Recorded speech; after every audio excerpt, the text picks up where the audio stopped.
성도님들 안녕하세요. 오늘도 하나님의 말씀을 함께 묵상하게 되어 감사를 드립니다.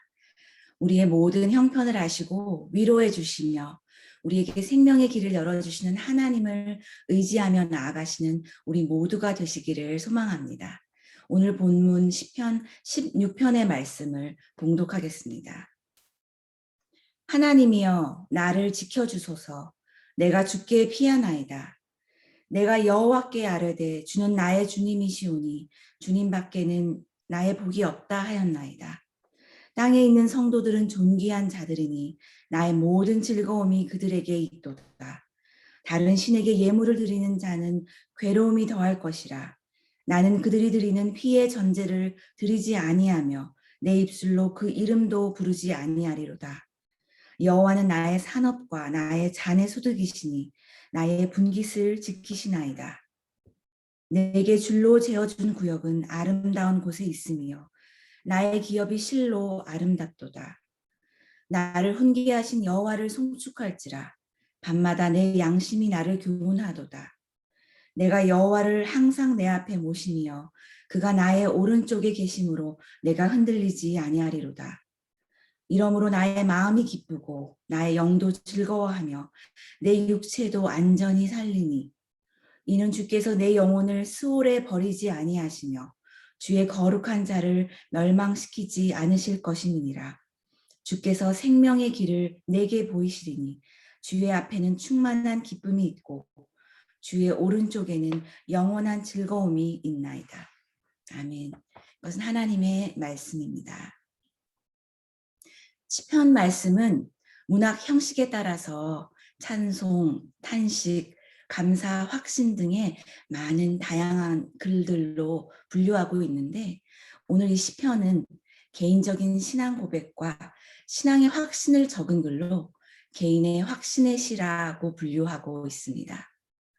또한 다윗의 믹담이라 제목이 붙여진 시편은 시편 150편 가운데 6편인 16편 그리고 56편에서 60편까지가 되는데 오늘 그 중에 하나인 시편 16편을 살펴보게 되겠습니다.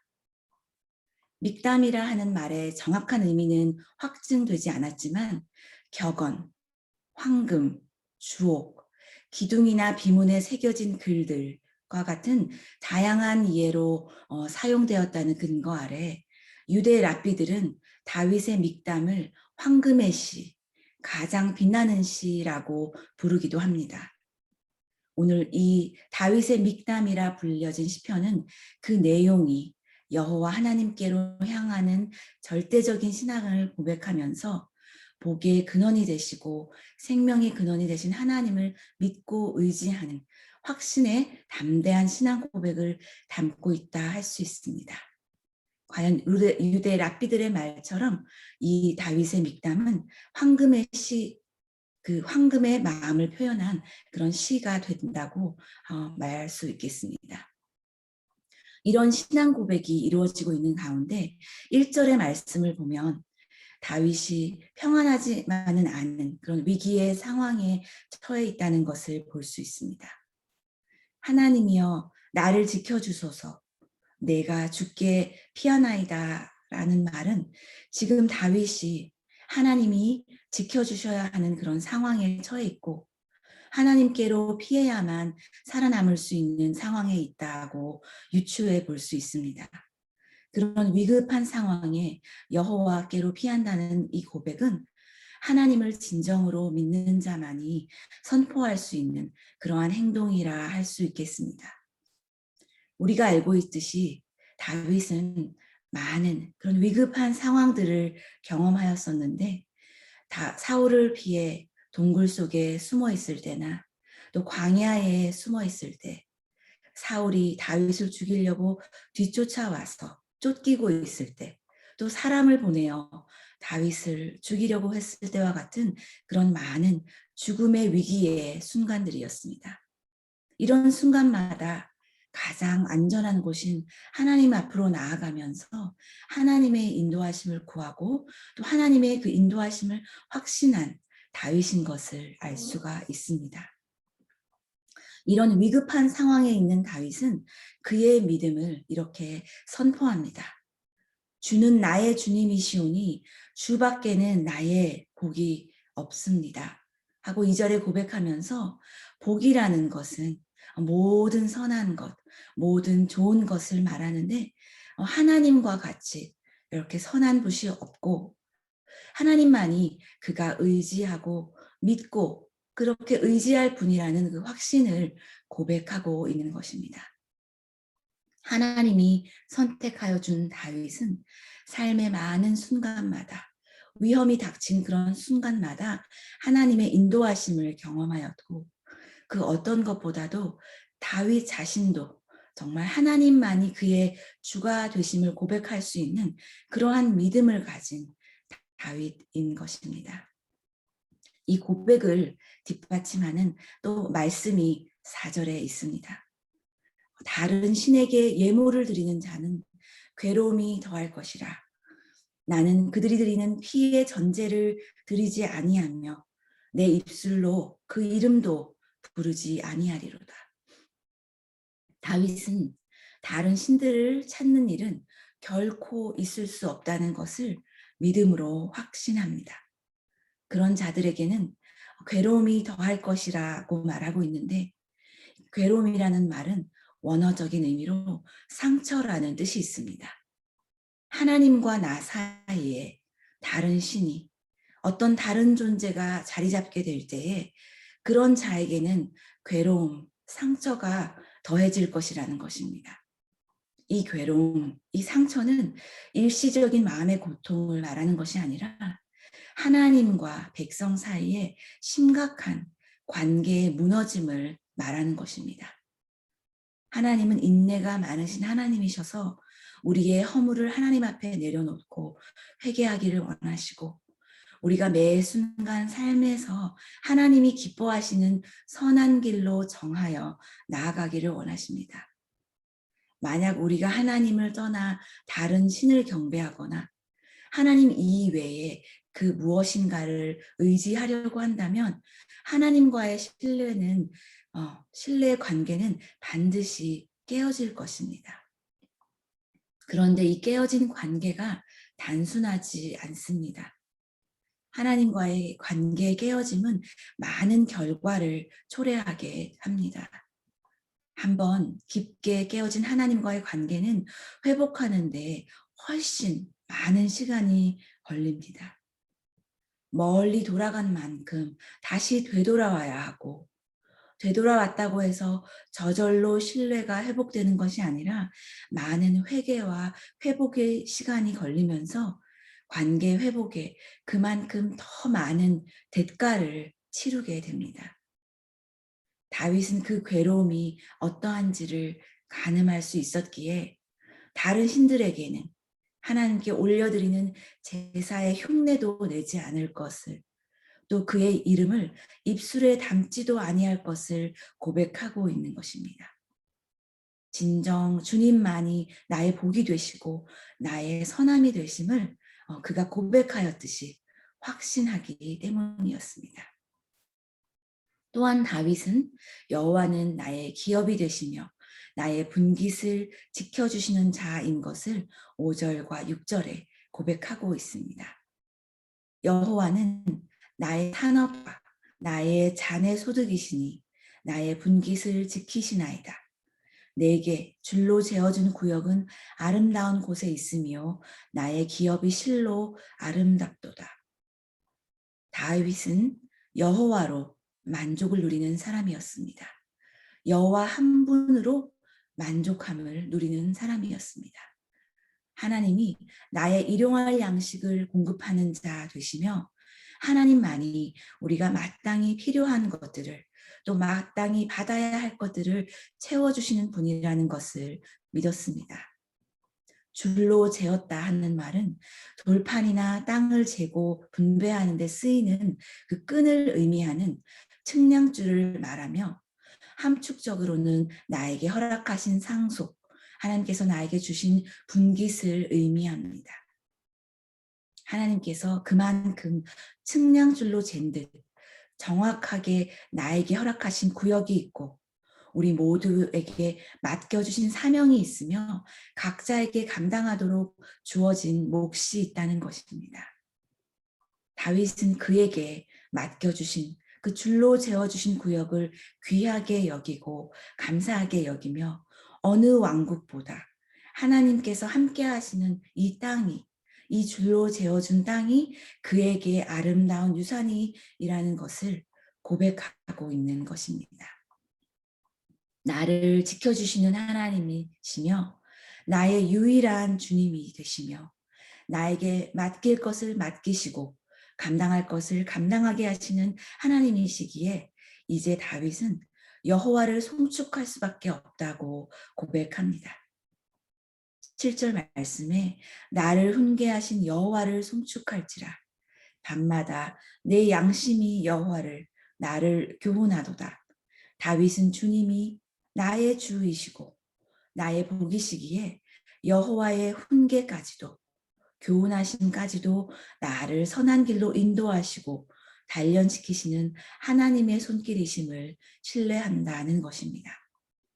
하루를 마무리하는 밤마다 그의 말씀을 또 그의 마음을 살펴보며 그의 양심을 하나님 앞에 비추어 보며 그를 다듬으시고 만들어 가시는 하나님을 오히려 찬양한다는 것입니다. 혹시 하나님이 그를 책망하신다면 그 책망 또한 기뻐하며 감사하며 여호와를 찬송하겠다 하는 것입니다. 나의 모든 삶을 하나님께 주목하면서 진심으로 하나님께서 나를 빚어주시는 대로, 나를 만들어가 주시는 대로, 나의 양심을 움직여 주시는 대로 순종할 것이라는 것을 말하고 있습니다. 그런 다윗은 또한 여호와를 항상 내 앞에 모시고 있다고 말합니다. 8절에 내가 여호와를 항상 내 앞에 모시며 그가 나의 오른쪽에 계심으로 내가 흔들리지 아니하리로다. 다윗은 철저한 여호와 중심의 삶의 자세를 보여주고 있습니다. 무슨 일을 하든지 하나님의 말씀대로만 살겠다고 하는 그런 의지의 표현입니다. 하나님을 앞서 나가지 않고 늘 앞서서 행하시는 하나님을 따르겠다 하는 것입니다. 늘 그를 앞서 인도하시는 하나님을 겸손히 따르겠다 고백하는 다윗은 하나님께서 그의 절대적인 힘이 되신다는 것을 말하고 있으며 그를 권능의 오른손으로 붙들어 주시는 하나님을 경험하면서 살아간다 하는 것입니다. 성경 말씀 속에 오른쪽이 가지는 그런 많은 의미를 찾을 수 있습니다. 그리스도는 부활하시고 승천하셔서 하나님 보좌 우편에 앉아 우리를 감찰하고 계십니다. 또 천국에 들어갈 자들은 양과 염소에 비유해서 오른편에 선 무리들이었습니다. 또한 제자들은 오른편에 그물을 내려 풍성한 고기를 잡아 올리는 역사를 경험하기도 하였습니다. 이렇듯 이스라엘 백성에게는 오른쪽을 승리의 오른쪽, 또 축복의 오른쪽, 영광과 능력의 의미로 표현하면서 무엇보다도 오른쪽을 하나님께 속한 방향으로 이해하였습니다. 다윗은 하나님을 앞에 모시고 따르면서 그 권능을 의지하시기에 항상 그의 오른쪽에 계신 하나님을 의지하기에 여호와께로 피하는 현재의 그 위급한 상황에서도 내가 흔들리지 아니한다고 고백하면서 오히려 그의 마음이 기쁘고 그의 영도 즐거워하며 내 육체도 하나님 안에 안전히 살 것이라는 것을 확신하고 있습니다.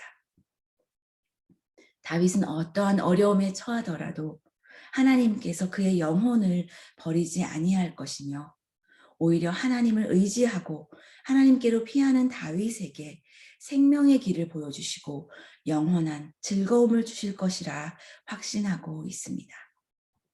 마지막 11절 말씀에 주께서 생명의 길을 내게 보이시리니 주의 앞에는 충만한 기쁨이 있고 주의 오른쪽에는 영원한 즐거움이 있나이다 하고 고백하는 이 다윗은 수많은 어려움을 당할 때마다 여호와께서는 다윗에게 도움의 손길을 펴주셨고 어떠한 어려움이 있든지 그의 생명의 길을 열어주시며 생명을 건져주셨던 하나님을 기억하였던 것입니다. 오늘 처음 1절 말씀처럼 하나님이여 나를 지켜주소서 내가 죽게 피하나이다 하고 다윗이 고백하였듯이 이 시는 노래할 만한 상황에서 지어진 시가 아닌 것을 알 수 있습니다. 몸을 피해야 하는 상황 가운데서도 하나님에 대한 믿음에 대한 확신을 고백하면서 여호와께만 주목하고 있는 다윗을 볼 때 그의 믿음이 우리에게 주는 도움이 크다는 것을 알 수 있습니다. 다윗의 고백에서 찬양과 감사는 평안할 때만 올려드리는 것이 아니라 어려움을 당한 때에 하나님을 더욱 신뢰하며 확신하며 올려드릴 수 있다는 것을 알 수 있습니다.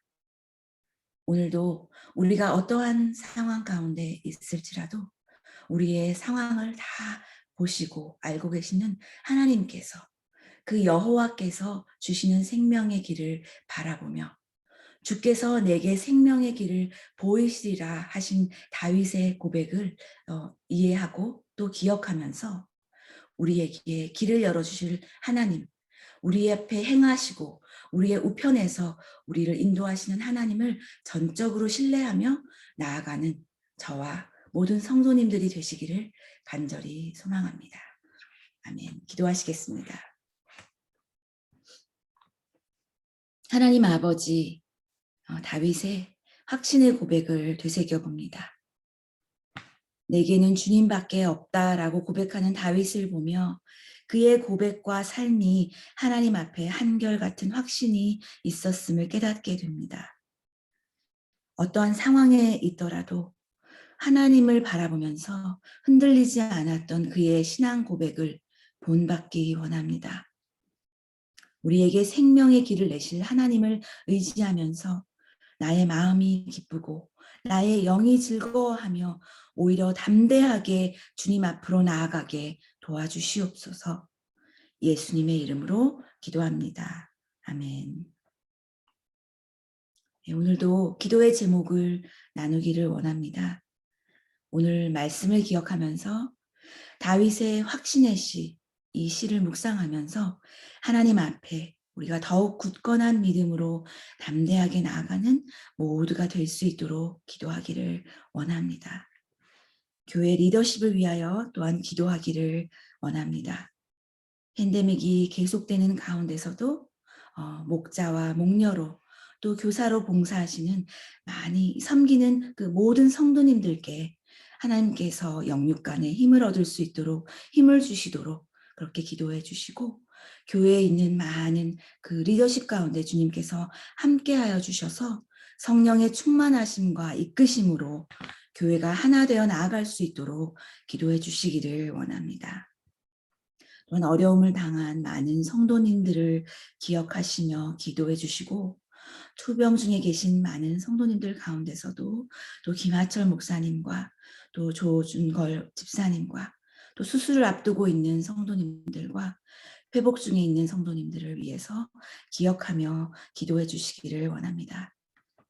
마지막으로 내일 주일 예배를 위해 기도를 부탁드립니다. 하나님께 은혜롭게 드려지는 예배가 될 수 있도록 기도하여 주시고 우리의 심령이 살아나는 예배 될 수 있도록 기도해 주시고 우리에게 생명길을 열어주시는 하나님을 의지하며 나아가는 예배 될 수 있도록 기도하여 주시기를 바랍니다. 다 함께 기도하시면서 일상으로 나아가시겠습니다.